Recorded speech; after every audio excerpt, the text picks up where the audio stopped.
আমি সহ্য করতে পারতেছি না। আজকে আমার জীবনের সবচেয়ে বড় কষ্টের দিন।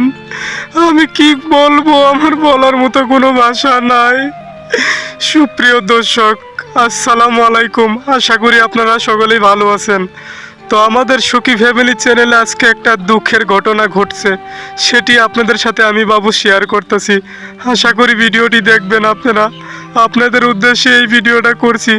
আর যদি পারেন বেশি বেশি করে ভিডিওটা শেয়ার করে দিবেন। বন্ধুরা, আপনারা জানেন আমার একটি আদরের ছোট বোন ছিল। সেই বোনটার গত শুক্রবার বিবাহ হয়েছে।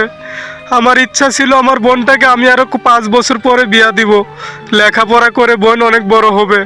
কিন্তু দুঃখের কপাল, আর কি বলবো, আমরা মধ্যবিত্ত ঘরে জন্ম নিয়ে আমাদের আশা আকাঙ্ক্ষাগুলো সব চুরমার হয়ে যাচ্ছে।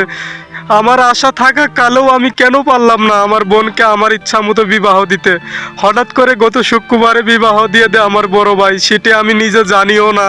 গতকাল আমার বড় ভাই ফোন দিয়ে বলল, তারপরে আমি এই খবরটা পাইলাম। শুই না খুব কষ্ট লাগলো, আমার বুকটা ফেটে গেল। আমার অনেক আদরের বোনটা ছিল, যেহেতু ভাই বিয়ে দিয়ে দিছে। ভাইরা আমি বললাম যে ভাই এত তাড়াতাড়ি কেন বিয়ে দিলা? ভাই বলল যে ভালো ঘর পাইছি এই জন্য বিয়ে দিছি, আপনারা দোয়া করবেন।